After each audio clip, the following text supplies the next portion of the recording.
Stall open થઈ ગયો છે મિત્રો કમ્પ્લીટલી ખરીદી કરવા બધા આવી છે ગાડીઓ ભરાઈને જાય છે ગુલીભાઈ આપણી સાથે જોડાઈ ગયા છે જય સોમનાથ ગુલીભાઈ મજામાં સોમનાથ જય દ્વારકાધીશભાઈ અત્યારે ગીર સોમનાથ જિલ્લાના બહુ મોટા સેલિબ્રિટી અહીંયા શોપિંગ કરવા માટે થઈને આવ્યા છે તો આપણે પૂછશું કે કેવું લાગ્યું તમને આ ફટાકડો તમે માર્કેટમાં લેવા જાવ ને તો આની એમઆરપી છે ને 7000 થી 8000 સુધીની હોય અહીંયા ખાલી 700 રૂપિયામાં આપણે ફટાકડો મળે કે આ ગૌશાળા નથી પરેશભાઈ આ એક ગૌ હોસ્પિટલ છે તમે જે ગૌશાળાના લાભાર્થી ફટાકડાનું આયોજન કર્યું છે બરાબર તો ઘણા એવા લોકો એમ કહેતા હોય છે કે ભાઈ ટૂંકમાં એક કામમાંનો ધંધો છે મતલબ પૈસા બનાવવાનું ઓલું છે તમને એમ લાગે કે માર્કેટ કરતાં સસ્તા છે તો જ તમારે લેવાના છે કે બીજા દીનો હવારનો દી ઉગે ને એટલે માંડવીને મૂળિયા પકડીને ઉખડી નાખું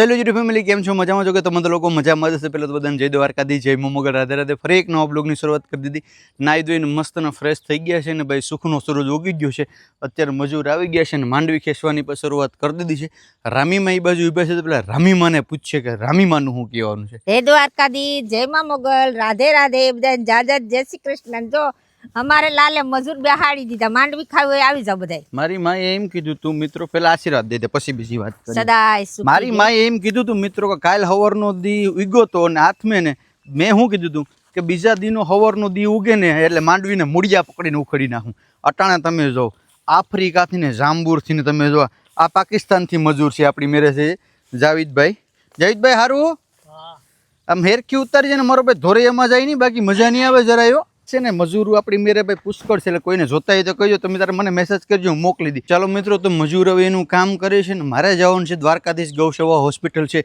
કે જ્યાં ગાયોના લાભાર્થી ફટાકડાનું આયોજન કરેલું છે તો અત્યારે 9 વાગ્યાનું 9:30 વાગ્યાનું ઓપનિંગ હતું ક્યાંથી ફોન આવ્યો છે તો ક્યાં આપણે જવાનું છે જય દ્વારકાધીશ જય માં મોગલ રાધે રાધે બધાને જાજત જય શ્રી કૃષ્ણ કેમ છો મજામાં એકદમ મજામાં છો છોકરીઓને સ્કૂલે જવાનું છે તો એના માટે ભાગ બનાવવાનો છે તો બટેટા પૌવા બનાવવાનું ટિફિન બનાવવાનું છે હવે તમારા પર જવાનું છે તો 9 તો થઈ ગયા વાહ યાર ઘરવાળી હોય તો આવી યાર ટાઈમ ટુ ટાઈમ બધી અપડેટ આપતી રહી વાહ ભાઈ વાહ મોડી ગોતો પણ આવી ગોતો કંઈ ઘટે નહીં હાલો ફેમિલી હવે આપણે છે ને દ્વારકાધીશ ગૌસેવા હોસ્પિટલે જવાનું છે તો આપણે ક્યાં જતાવીએ અને એ લોકો રાહ જોઈ છે ક્યારના બરાબર આપણે પહેલાં ફટાફટ છે ને ત્યાં જતાવીએ જય દ્વારકાધીશ ગૌસેવા હોસ્પિટલની અંદર આજે ઓપનિંગ થઈ ગયું છે અને શું કહેવાય ચારણ જગદંબા કહેવાય કે લક્ષ્મી દીકરી છે લક્ષ્મીનો અવતાર કહેવાય દીકરીઓને હાથે અને આપણો અખંડ બ્રહ્મનો નાદ કહેવાય કે કાળિયો ઠાકોર આ જે ગાયોની અહીંયા અવિરત સેવા થઈ રહી છે તો ગાય માતાને તૈયાર કરવામાં આવ્યા છે અને અત્યારે રિબિન કટ કરી અને જે ફટાકડાનું આયોજન છે અત્યારે ખુલ્લું મૂકવામાં આવ્યું છે મિત્રો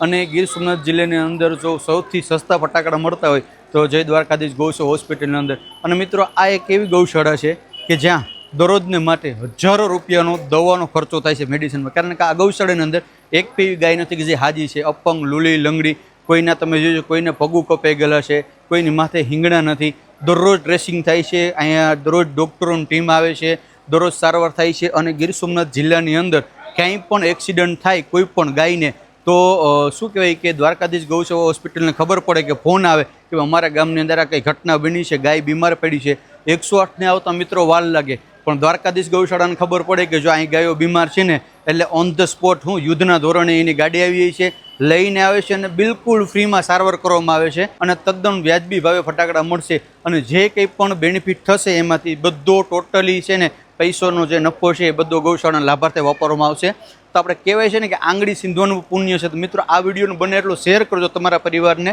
અને તમારો વિડીયો શેર કરો વિડીયો જોઈ અને કોઈ લોકો અહીંથી ખાલી 50-100 રૂપિયા કે 500 રૂપિયાનો ફટાકડા લઈ જશે એમાંથી પણ જે બેનિફિટ થશે એમાં તમે પણ ભાગીદાર થશો મિત્રો તો અહીંના ટ્રસ્ટી છે એની સાથે વાત કરીએ કેટલી ગાયો છે પર ડે કેટલો મેડિસિનનો ખર્ચો આવે છે અને સૌથી સસ્તા ફટાકડા વેચવાનું રીઝન શું અત્યારે આપણે અહીંયા જય દ્વારકાધીશ ગૌસેવા હોસ્પિટલ છે એના બે કાર્યકર્તા છે આપણે એને પૂછીશું કે રમભાઈ અહીંયા અંદાજે કેટલીક ગાયો હશે તમારી આગળ અહીંયા જય દ્વારકાધીશ પરેશભાઈ આપણે જય દ્વારકાધીશ ગૌસેવા હોસ્પિટલ સંસ્થા છે આ વસ્તુ એવી છે કે આ ગૌશાળા નથી પરેશભાઈ આ એક ગૌ હોસ્પિટલ છે આ હોસ્પિટલમાં જે નિરાધાર જે રખડતી ભટકતી ગાયો હોય કે ભાઈ જુનાગઢ જિલ્લો તેમજ ગીર સોમનાથ જિલ્લા આ બે જિલ્લામાંથી ક્યાંય પણ બીમાર અથવા અકસ્માત થયેલી ગાયો હોય તો એ અમને ફોન આવે છે અમારી એમ્બ્યુલન્સ મારફત એને લઈ આવી અને અહીં સારવાર કરવામાં આવે છે પણ આ ગાયો છે તો તમે કેટલી ગાયો હશે તો એ કેવું મારે મુશ્કેલ છે, કારણ કે અમારે પર ડે ને માટે રોજના માટે 7-8 કેસ અહીંયા આવતા હોય છે.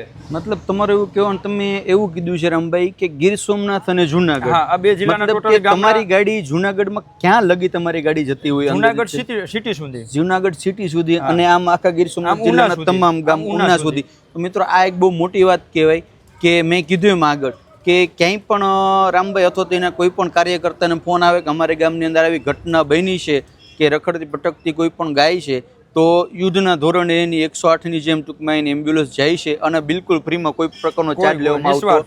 હા, અને રામભાઈ આ તમે જે ગૌશાળાના લાભાર્થી ફટાકડાનું આયોજન કર્યું છે, બરાબર, તો ઘણા એવા લોકો એમ કહેતા હોય છે કે ભાઈ ટૂંકમાં એક કામમાંનો ધંધો છે, મતલબ પૈસા બનાવવાનું ઓલું છે.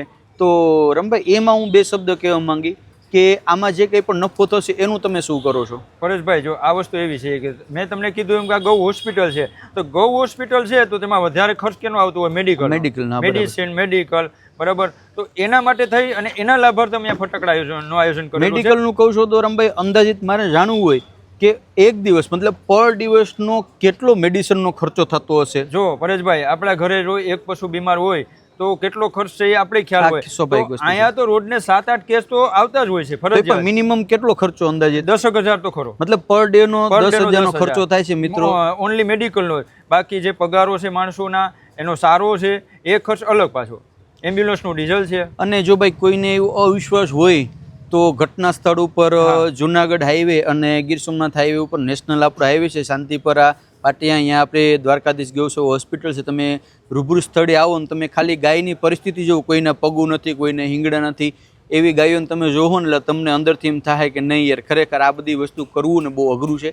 અને એકદમ તદ્દન વ્યાજબી ભાવે ફટાકડાનું અહીંયા વિતરણ થાય છે. તો તમે તમારા પરિવાર સાથે આવજો અને ફટાકડા જે છે એક વખત અહીંથી તમે વિઝિટ કરજો. તમને એમ લાગે કે માર્કેટ કરતાં સસ્તા છે તો જ તમારે લેવાના છે. અહીંયા એવું કોઈ ઓલું નથી કે તમારે, બાકી તમને ફૂલ અહીંયા ફેસિલિટી આપશે તો તમે તમારા પરિવારને એકવાર લઈને અવશ્ય આવજો. અહીંયા ઘરે પહોંચી ગયા છે ભાઈ ને અત્યારે માંડવી જો હું પૂછ્યો ને ત્યાં તમે 3 ગાડા ઉપાડી દેવા, ખાલી 2 નાના ગાડા રહ્યા. જાવેદભાઈ મજામાં? બાલુભાઈ આવી ગયા માંડવી ખાવા. બાલુભાઈ આજે મારી માંડવી ખાય તો જો કાલ સવારનો દી ઉગે ને 10 દી પછી તારી માંડવી કાઢ, એટલે અહીં રોડ ને કાઠીની આ બાજુ માંડવી છે, તારી માંડવી ખાવાની છે. રેડી? વાહ બાલુભાઈ વાહ, જોયું ને? બાલુભાઈ સાને મને કઈક લાડવા ખાઈ લીધા લાગે તો હાથ બેહી ગયો છો. બાલુભાઈ નો અવાજ વહી ગયો, ખબર ન પડી હીરીબેન માર્યું હોય કે કઈક ખવડાવ્યું હોય. હીરીબેન ને હરી કરવા જ આવી જોઈશે કે બાલુભાઈ કઈક સાને મને ખાઈ ગયા લાગે તો હાથ બેહી ગયો છો. સ્ટોલ ઓપન થઈ ગયો છે મિત્રો કમ્પ્લીટલી, ખરીદી કરવા બધા આવી જાય, ગાડીઓ ભરાઈને જાય છે. ગોલીભાઈ આપણી સાથે જોડાઈ જશે. જય સોમનાથ ગોલીભાઈ, મજામાં? સોમનાથ, જય દ્વારકાધીશભાઈ. ફટાકડા ખરેખર બહુ સસ્તા છે. કેવા સસ્તા લાગ્યા તમને? એમની જે ફટાકડો, જો આ ફટાકડાની આપણે વાત કરીએ ને, આ ફટાકડો તમે માર્કેટમાં લેવા જાવ ને તો આની MRP છે ને 7,000 થી 8,000 સુધીની હોય. અહીંયા ખાલી 700 રૂપિયામાં આપણે ફટાકડો મળે. કોઈ નહીં, શું વાત કરો છો તમે? વાત કઈ નહીં, હાલો એ વાત એકલા આવ્યો છો કે તમારા ઓલાને લઈને આવ્યા? ફટાકડા એ વાતમાં લઈ દો, હાલો કઈ વાંધો. ચલો ગોલીભાઈને આપણે થોડી ઘણી ખરીદી કરાવી દઈએ છે ને એક મોટા સેલિબ્રિટી, ખાલી મારો ભાઈ વિડીયો પૂરતી બોલ છો, બાકી લઈ કઈ નહીં. સાંભળો, અહીંયા એક મોટા સેલિબ્રિટી પાવ્યા છે, આપણે એને પણ પૂછ્યું છે કપલમાં કે ભાઈ તમને કેવું લાગ્યું. અત્યારે ગીર સોમનાથ જિલ્લાના બહુ મોટા સેલિબ્રિટી અહીંયા શોપિંગ કરવા માટે થઈને આવ્યા છે, તો આપણે પૂછશું કે કેવું લાગ્યું તમને?